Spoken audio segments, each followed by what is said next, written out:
Namaste. Welcome, beautiful souls. I was going to say happy Thursday. It's Saturday. Happy Saturday, and welcome to my live chat.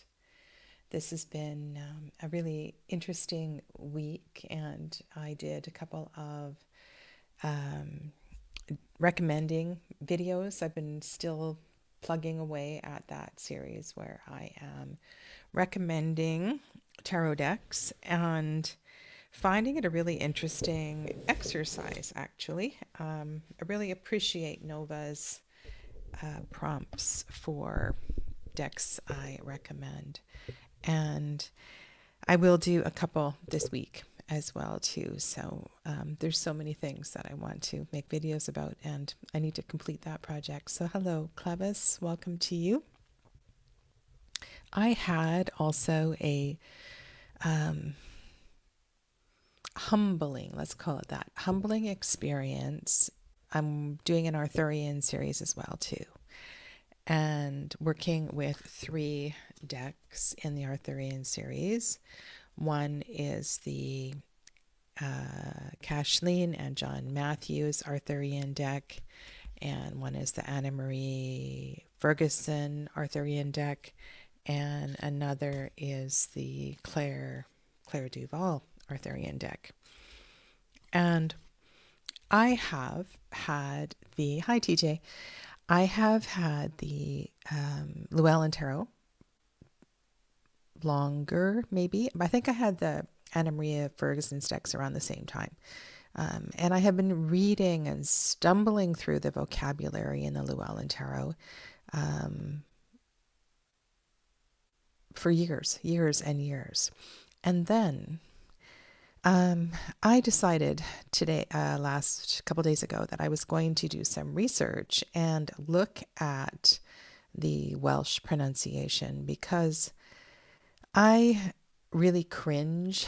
If I do know a language and I hear somebody singing a song or speaking in a foreign language and they make no attempt to pronounce the words anywhere, at least no attempt is made, I know how much I appreciate it. So I found a website, not a website, I found somebody on YouTube who is absolutely amazing, and I want to watch more and more of their videos. And their name is, I don't know their pronoun, so I'm just going to say their name is Mara Starling. And I'm going to show you Mara's picture. Some of you may know. Share screen. Let's go here with this one. Some of you might know Mara. She is, or they are, absolutely delightful. And Mara is a native speaker of Welsh and a witch of sorts, and so entertaining to listen to. And I really love their attitude about speaking Welsh. And it is, I'm going to listen and see if I can pick up more information from Mara, because I really appreciate the approach and the wealth of information on their channel as well too. So that was really fun. And I will, and another thing is that I do, so my surname is my history is kind of complicated. I was adopted as a child. So my surname is my adoptive family's name, which is a Welsh name. And I grew up listening to my grandfather and his sister speak Welsh. So you would think that I could pronounce the words more easily and I would know more, but the truth is I don't. And then when I did my genealogy search, I found out that I have a lot of Welsh blood in this here body. So I am also in love with the mythology, and I'm going to do better. I'm going to do better with my Welsh. And it's surprising that was not on my to-do list, but now it is. So just thought I would mention that and give a shout out to Mara, because you are amazing. And I did put some links in my last Arthurian video about the pronunciation of some of the words that I did a terrible job with. Okay, so I want to start with a reading today because I'm feeling the energy of all that is going on around here, and it's certainly not an easy one. I decided I'm going to read today with this beautiful deck. This is called the Talisman Tarot, and it is a Marseille-inspired deck, and it's just kind of haunting and mysterious, and it feels kind of perfect. I have always had a bit of a challenging time in understanding this decan of Cancer. The Three of Cups decan, and Cancer energy in general, the 2, 3, and 4 of Cups, the decans are Empress, Magician for this one, and then High Priestess. So Venus, Mercury, and Moon.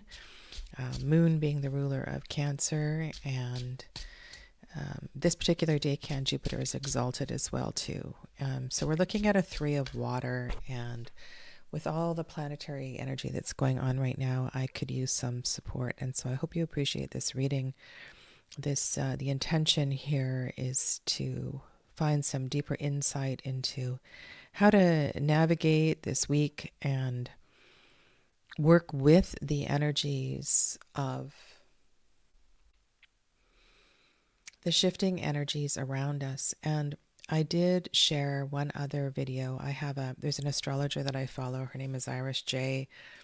And Iris was talking about Saturn retrograde after the full moon, and the softening of boundaries, and everything she was saying was really resonating with me. And so I need to have a look at that aspect of the astrology as well too. So our voice, our truth, our honest truth is going to be really important here. This is the light's kind of bore. This is the 5 of Swords. And, in this suit, I really, I'm going to put some other cards here. In this suit, I really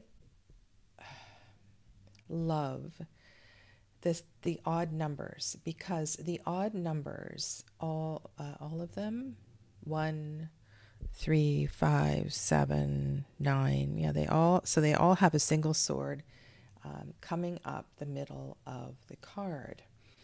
And I think there is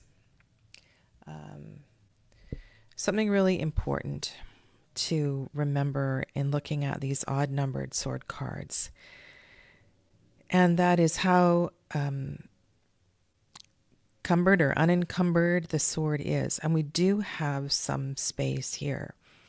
And I've really been examining these arrangements of swords. And in this particular one, we have a 2 and a 2 on either side. There's a pair of something on either side. There's duality. There's a reflection of duality, and yet there is a single truth that needs to come through the center. There's something that needs to be claimed, but it feels like and this could be carrying over something from the previous decan as well too, that was talking about relationship, and we all could have what I'm saying here, that everything that's going on right now could be about supporting our own identification and how we stand and how we speak in relationship and various relationships. And that it is really important to know to know who we are. And that message that was just sort of vibrating with me so loudly yesterday, day before yesterday, about softening one's boundaries. And that's not the words exactly that Iris used, but that's the general gist of it. As the full moon is in Capricorn, and then just after that, Saturn goes retrograde. And when any planet goes retrograde, there's a lot of reflection that needs to happen. The planet slows down, and for me, the pulse is a little heavier. Like Saturn is, to me, feels really deep. And I want to observe borders and boundaries. And then when I look at this sword card, I'm also thinking that the two swords on either side have a boundary. They create a boundary around that single sword in the center. And yet they give a little bit of space. So there is some space there. There is some light that's coming through that Five of Swords. So maybe, well, let's see what the other two cards are and where we can go with this. We have a 5, so we have 2 5s. And this is a really interesting 5 card. We see the key. And this deck, if you don't know it, is mostly red and blue. And we have purple. How interesting. Red and blue makes purple, and justice is purple. So we have 5, 5, and 8, 18. So if I add those all together, that's 18 moon, which is, moon is the ruler of, interesting. Okay, so let me follow this through. So 18, moon is the ruler. So this is maybe I should find it for you, this beautiful card here. The ruler of Cancer. Moon is the ruler of Cancer, but the moon card is not here because it's Chariot. So we're talking about High Priestess, but moon is the ruler of High Priestess. So it's, it's kind of all connected here. So we do have an underlying energy of the moon, perhaps the upcoming full moon energy. And this decan, this 3 of Cups decan for me has always been about the full moon and an acknowledgement of that. Cool, that's the High Priestess in this deck. Do you know this deck? Does anybody have this? One of my subscribers recommended it, and I'm so happy. I should really do a walkthrough and talk about more of the cards. It's really quite something. I'm just looking for the moon card. Look at this beautiful Cavalier of Baton. I find it it has a very different energy from some other Marseille inspired decks. Yeah, it's okay. So can't find the moon card. But I want to go back to the energy of this truth. There it is. So much prettier on the box because it's bigger. This is the moon card here. So I'm just going to put this over here. But this is the essence of the reading. All right, so we have 2 5s. We have 2 5s and justice. There's something to be learned. There's some really essential primal truth in the energy of the moon. I want to be mindful of listening. I really want to listen, pay deep attention, maybe really listen to the moon. If you are somewhere where you have clear nights, to be in the spirit of the moon as it moves towards its fullness the next few days. This feels like there's a big lesson. There's a big lesson in this truth that you need to find and learn to express and claim and hold. Okay, so what does that have to do with Three of Cups? And Three of Cups, we're going to talk about today, the Three of Cups. Hopefully I'll get to it in the three decks that we've been studying the last few weeks.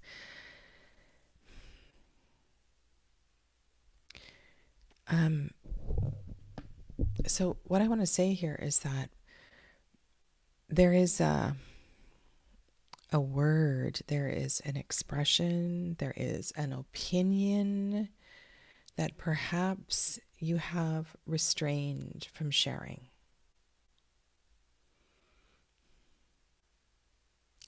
And you're going to feel a whole lot better if you can give it voice. And this is kind of a karmic lesson for you. Pope and Justice, are you kidding me? This is heavy karma kind of energy that feels, some wrong needs to be righted here, and it's up to you to do that.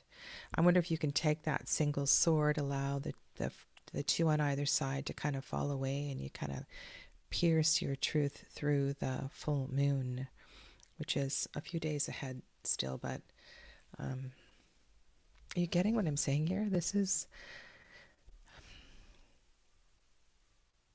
it's your right. It's your right to do this. Hello, Saskia, Kalaspara.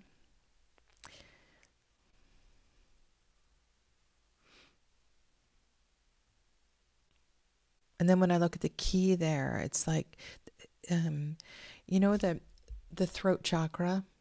And this is interesting because I've been having some weird stuff going on in my throat. It feels like I have a sunburn in my throat. And often when there is something physically going on in the throat, it's a reminder to clear and to cleanse the throat. And if you think about your favorite Three of Cups card, which is the card of this decan, part of that idea of celebration and gathering and joy is in the sharing. So I would say that this sharing is more important than you realize. That you're going to feel a whole lot better if you take down some of that guardedness and let yourself find freedom in your voice.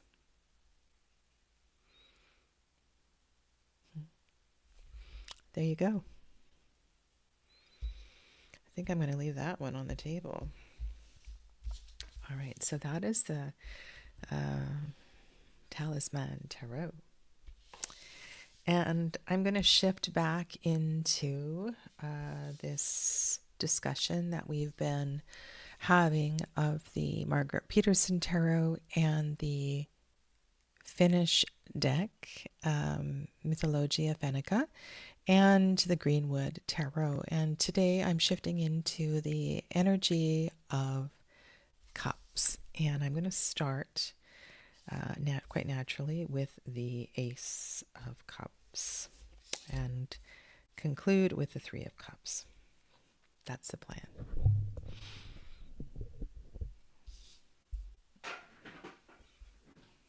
Okay.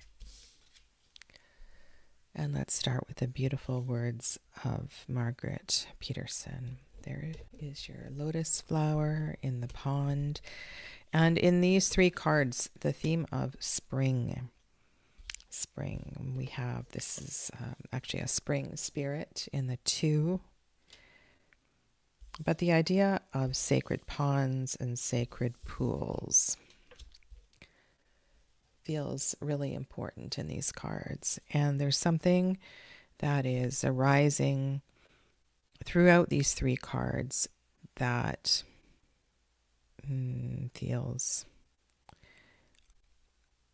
feels like it wants to make the journey from sacral chakra work. It wants to expedite, like go faster, deepen understanding of this heartfelt, heart opening, and let the pettiness of sacral chakra work fall away. The medicine of the heart chakra is unconditional love.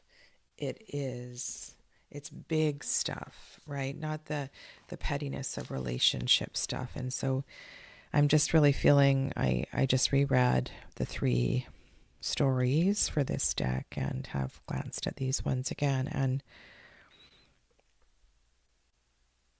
it feels like these decks want to do a lot of work in a minor suit. All right, so from Margaret Peterson, Ace of Cups, clear, fresh water, the opening of the heart, origin of all feelings. You are lively and spirited. Sudden insights born out of contact with your own feelings, and trust your feelings. This is pure love.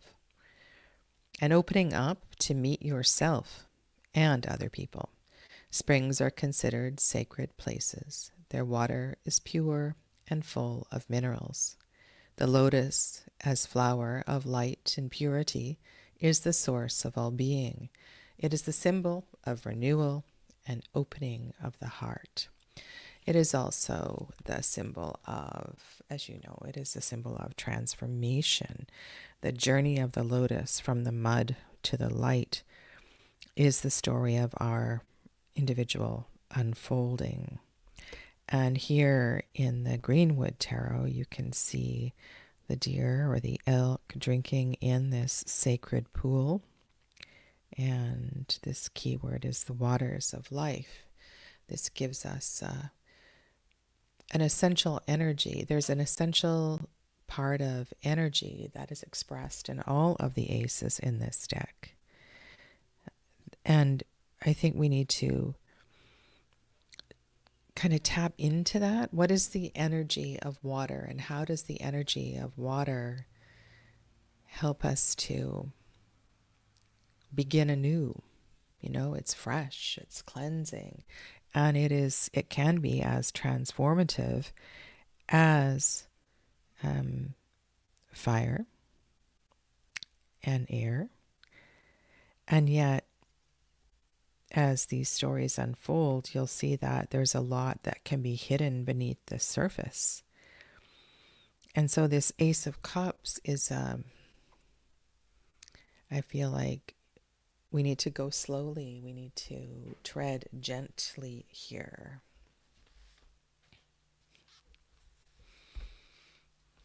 Especially if you're not prepared for what lurks beneath the water. Okay, so I have fixed my shaky table issue. Now I need to fix my squeaky chair issue. It's always something. All right, so let's go to the toast of Ukko. And what do you see when you look at this card? What do you see when you look here? Isn't it interesting? Look at this card. See the horns, the antlers, and then you see the mouth. It's almost like to me that these cards look very, very similar. This card speaks to the worship of Ukko, one of the main deities of Finnish folklore. And Ukko, let me just read you a little bit here. The earliest information we have of the worship of Ukko comes from the foreword of Michael Agricola's Psalter. The church didn't look kindly at the old pagan rituals and tried its best to root out these old customs. Many a person ended in court to give account for the rituals they had practiced, and detailed tales of the rite of the toast of Ukko can be found from the minutes of these sessions. Ukko was worshipped as the giver of rain and fertility, and the toast of Ukko celebrations were customarily held after the spring sowing and in case of drought. 3 furrows were plowed around the field with all the horses after the sowing, and then the people gathered at the field's shoulder to raise a toast for Ukko. The toast was usually ale that was produced by placing the grains up on roof or the eaves to wait for the rain. The point of the sacrificial bushel was that it would look favorable in Ukko's eyes, and the god of rain would then water it, and also the field. So this honoring of the element of water and the essential nature of water, that we need water to for the grains, for the crop to grow. We need the crop because it's going to feed us. So the element of water is as essential for our life as is the fire for warmth, and the other aces as well to feed us and nurture us. The toast of Ukko is a symbol of giving love that unites that which is above and that which is below, and reaches deep into the ground, causing fertile and plentiful growth on both physical and spiritual levels. And I think this is a lesson that speaks to remembering that the goodness and the kindness and the beauty and all that we experience in life it's a dance between spirit and things which are manifest in this world. We co-create our joy, we co-create our love, and the more we are aware of the connection of those things, the more abundance and beauty and connection we are going to find. If I turn to the Greenwood Tarot, the waters of life retain the ancient wisdom ready for reawakening. The moonlit pool of the universal soul retains all memory, ready to renew the inspired quest. You know how water contains and carries, and those experiments of Professor Masumoto, oh my goodness, what was his name? You know, where the memory was and energy was frozen and observed in frozen water. There's something about water that holds energy. And I think sometimes with the Ace of Cups, as it is presented, I mean, it's such an important card in the tarot. It has a lot of historical connotations with various religions, and then the wider energy of Holy Grail energy, and that is the Grail question, and something we are exploring in the Arthurian series, but also something I think that is important to ask yourself when this card arises.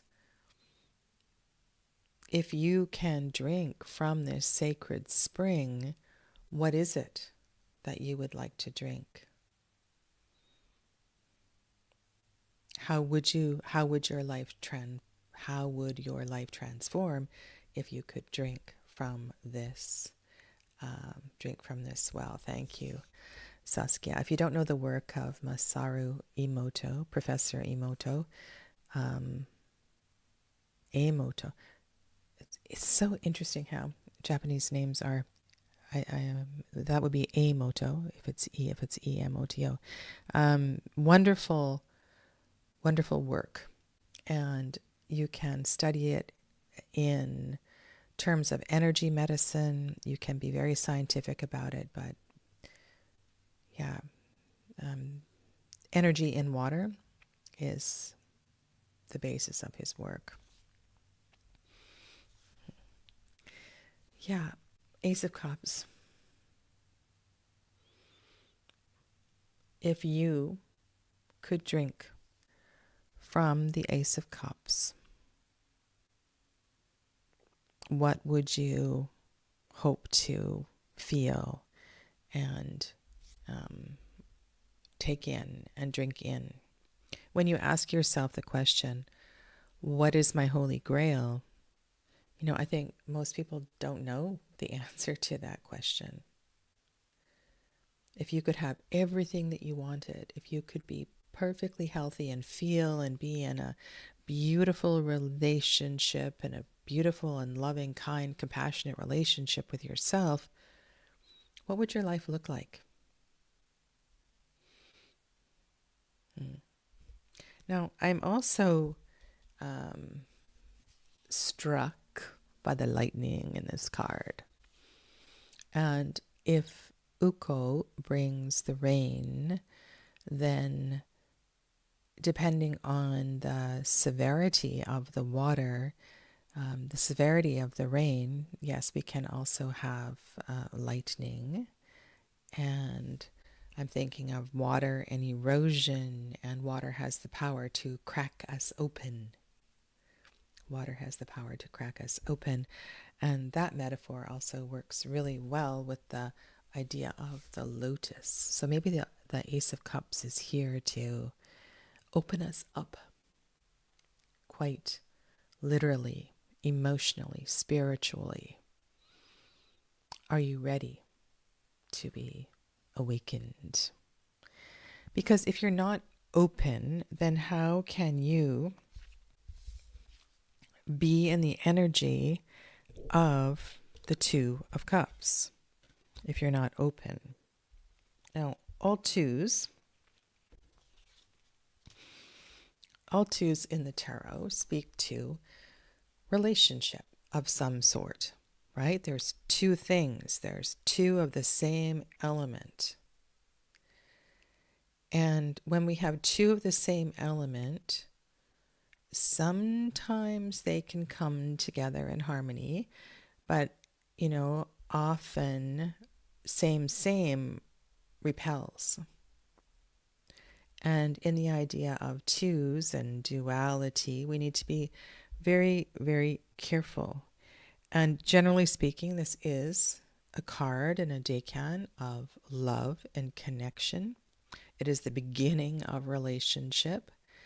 It is also a reflection of ourselves as we look into the waters of life, as we look into the eyes, the pools of another, what is reflected back? When you stand in front of another important person in your life, how do you feel? What is reflected back to you? What is the energy that comes back? And all of this, this is a Venusian decan. So the Empress is here. We are, we're open to, we're feeling, we're deeply feeling. And I find it so interesting that in the Waite Smith Tarot, we have the rod of Asclepius in the card. And the Mercury decan connecting the rod of Asclepius is the next decan. It's the Three of Cups. And so I wonder if that rod of Asclepius points forward, points to something. If we can be open in relationship, if we can be willing to connect, if we can be willing to see ourselves in another, then we come back to this idea of healing springs and healing waters and finding wellness and health and peace. Okay. Let me share from some of these beautiful writers what we've got going on here. Margaret Peterson says this is love, romantic encounters, emotional exchange, and romance, giving and receiving of gifts, interdependency, and sense of belonging. The need to open up on an emotional level and share what's inside of you. So maybe we begin with the Ace of Cups to be cracked open so that in the two we are able to share what's inside of us, drinking from the other's cup, mingling, images flowing into one another, no difference, yours or mine, mirroring oneself in the other, melting into one another, opening up to the stream of images from the unconsciousness, hidden wishes and ideas. Once, and I think this is the key to her writing here, once the veil of projection thins out, the contact towards others becomes clearer. This could also mean a deep emotional encounter with yourself. The cups have been drained. What do you see on the bottom? Yeah, what do you see on the bottom when the cup is drained?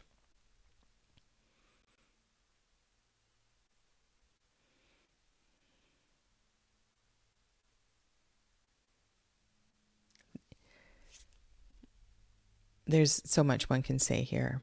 And when we're doing tarot readings and this card comes up, this is a card where if you're asking a relationship question, you feel kind of happy, right? You're happy that this card shows up. And I try to share with people that this honors the importance of the person, of the relationship in question, that they indeed are a powerful reflection of you. In the Mythologia of Fennica, we are in a sacred spring, and these spring spirits are pure, completely pure. And I won't paraphrase, I'll read from Susanna Sallow's words. And there's some interesting things here. She says, spring spirit was the symbol of water and the keeper of springs and wells. They were also bestowals of health and well-being who could heal maladies. And it was believed that a dip into a water that was guarded by such a spirit would make all ailments disappear. And that's a powerful connection to the rod of Asclepius in the Two of Cups in the Waite-Smith Tarot. The spirits of wells and springs also granted wishes that people made when throwing coins into the fountains. And she goes on to talk about wells beyond the energy of springs. She talks about wells and how people kept pikes and frogs in wells so that the well water would stay clean. It's really interesting, and she talks about how long eels would be kept down there. Springs were thought to be gateways to deeper levels of consciousness. This may symbolize the deepening of a romantic relationship or mutual exchange of feelings.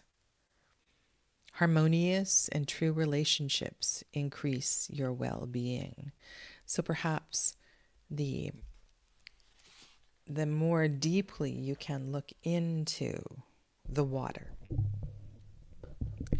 the eyes of the soul of the other, the more deeply you can, the more clearly you can see, the more potential this card has. We need the water to be clear. So maybe that's really important in this card to ask about, or to just reflect on that, and how clear is your water, and what that might mean if in your relationship question.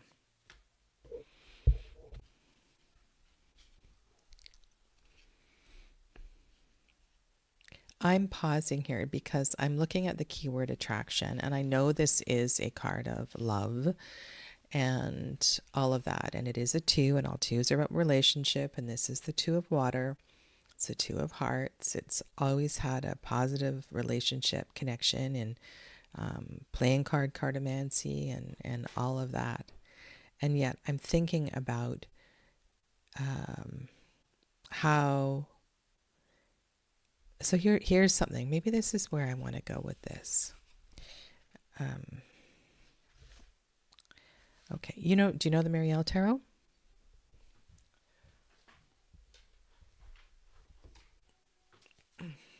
Okay.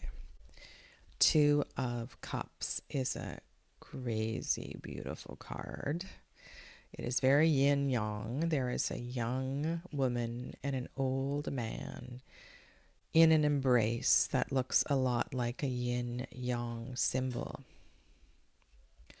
So what I want to say here is that if this is a card about relationship and you're looking at this as a positive message of relationship, then there's something to this idea of the negative to your positive, or the positive to your negative, the yin to your yang, or the yang to your yin. If we don't allow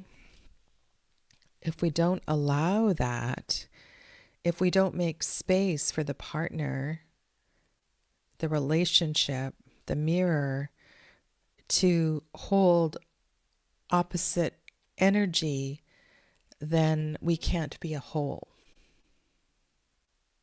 Does that make sense? If we're too much alike, we're going to repel.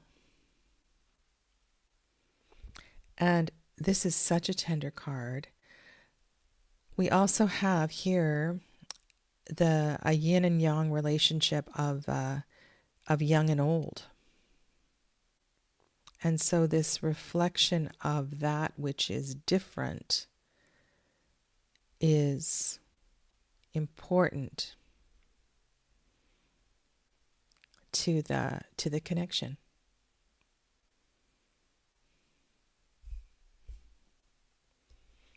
I kind of like that. Now, in the Greenwood Tarot, let's read the words of Mark Ryan. Let me go to Two of Water. Initial attraction and exploration of potential. The beginning of a relationship or friendship and the precursor to interchange of polaric energies. The precursor to interchange of polaric energies. Oppositions and attraction in life. So what if you are repulsed by that which is different? Something that is something that is not comfortable. These are great lessons and great teachers. You guys are really quiet today. I want to go back to the well this is from Susanna Salo. Feelings hide in the depths of the well. The water in the well of a happy and content person is clear. Their life is on the right tracks, and they have the courage to express themselves in a sincere manner. But if the water is murky, it may be a sign that something repressed that you feel to be evil and harmful towards you is lurking in your feelings. And an empty well symbolizes spiritual exhaustion. And that's something I didn't mention in the Ace of Cups. I think the Ace of Cups also invites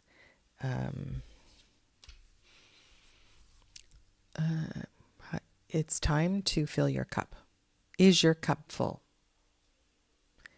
And which is a really important concept in health and wellness.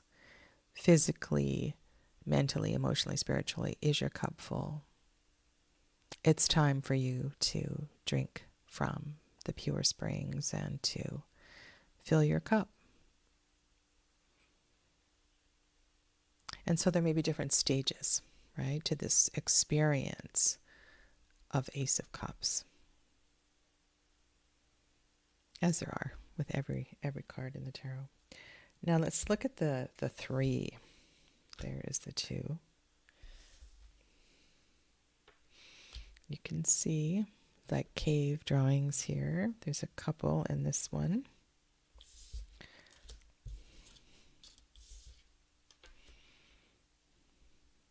Joy. Remember what I said about the sacral chakra? Something I was picking up in these decks is that this Ace 2, 3 wants us to find a path from the challenges of the sacral chakra, the challenges of early relationship, to the purity and joy and unconditional love of the heart. It wants us to literally break open. And yeah, I feel like it takes these cards to another level. The metaphors in this these couple of pages for this card are, it's about a boat. It's about a boat and about what goes on beneath the waters, beneath the boat. And in this story, there's a enormous, ginormous pike that's in the water, and they're able to, they kill the pike, and they get the head of the pike onto the boat, and then the rest of the fish stays in the water.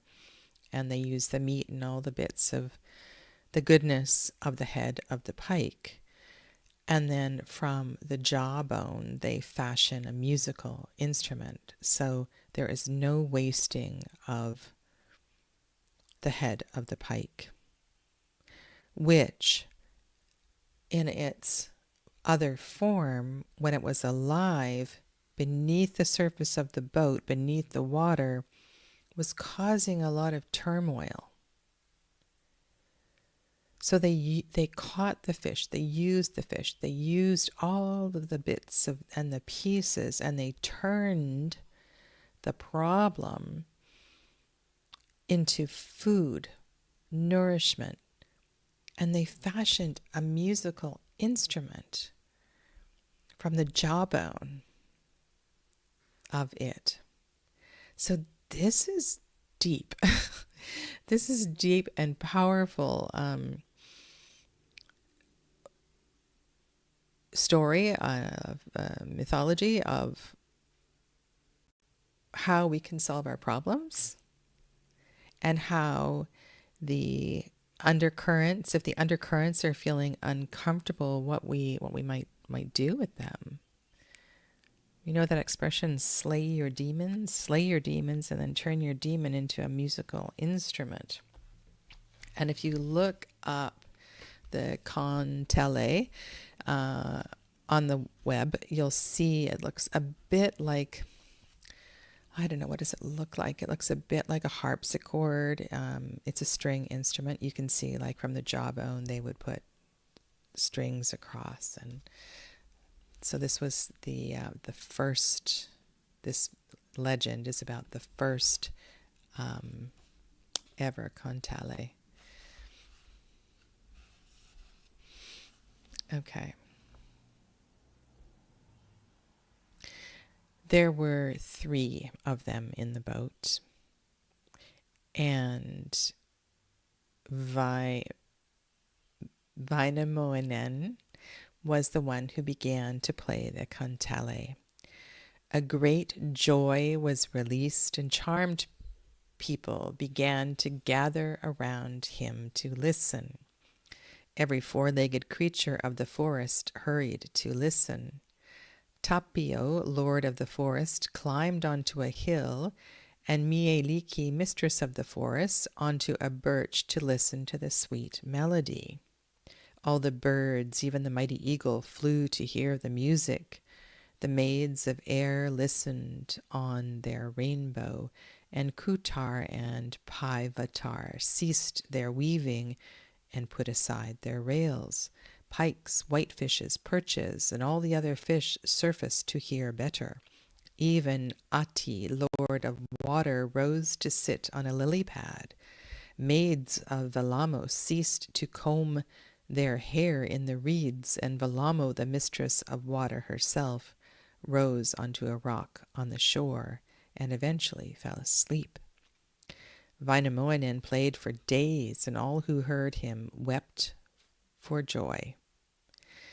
Even Vainamoinen wept, and his tears fell into the sea and became the pearls of clams.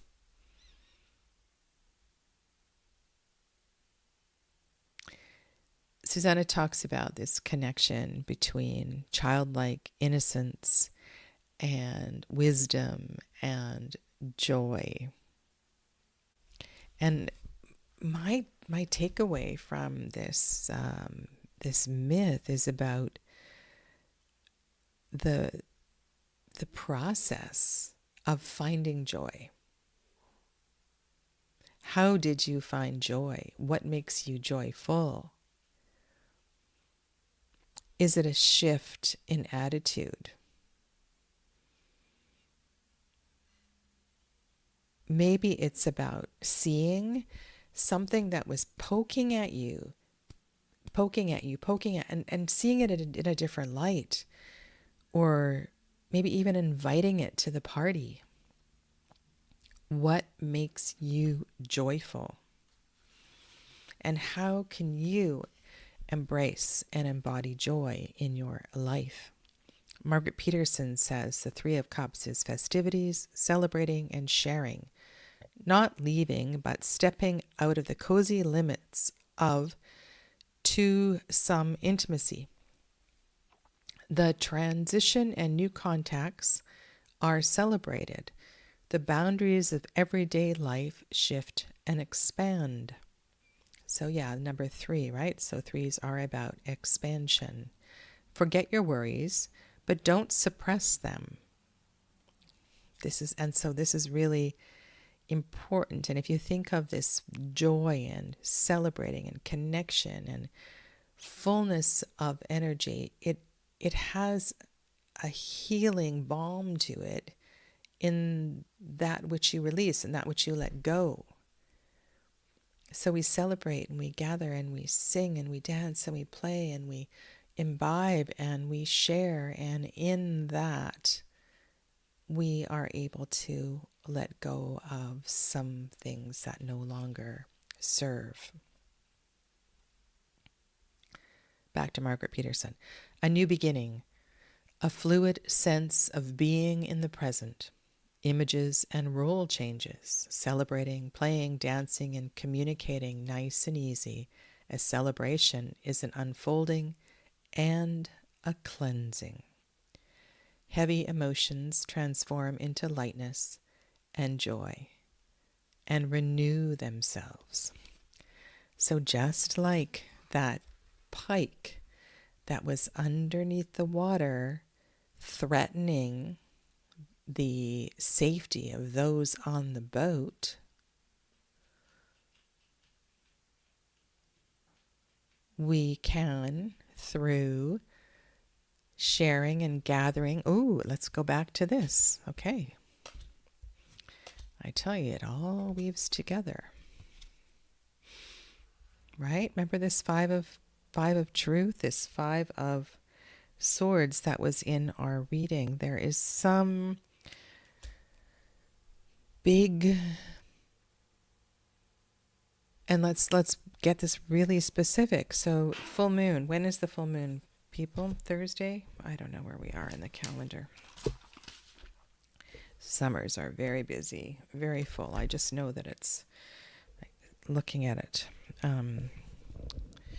The moon is in Scorpio, and then it's in Sag, and then the full moon is in Capricorn. And I've got 1:37 p.m. on Thursday. It moves into Cap on Wednesday. So that gives us all some time to prepare for that which you are ready to release in the energy of celebration for your greater good, said the Pope and the Justice cards in the reading at the beginning. Hello, Lorena. Namaste. Speaking of researchers of the sacred intelligent nature of water, are you familiar with Veda Austin's work? No, but thank you for that. I will have a look at Austin's work. Appreciate it. Yeah. So how very, I think it's a wonderful circle that we have made here today. And I hope you all have a little bit of food for thought. And if you want to come back later and leave a comment, that's always greatly, greatly appreciated. And you can also go to look up Kantale and listen to the playing of a Kantale if you're interested. There's a few of them, a few on YouTube. So thank you. Have a lovely rest of your day. I'm sure I will. Thank you. And I think I'll see you in a couple of weeks. I'm not sure if I'll be here next Saturday, but I will be posting videos throughout the week. Bye, everybody. Namaste, and thanks for being here.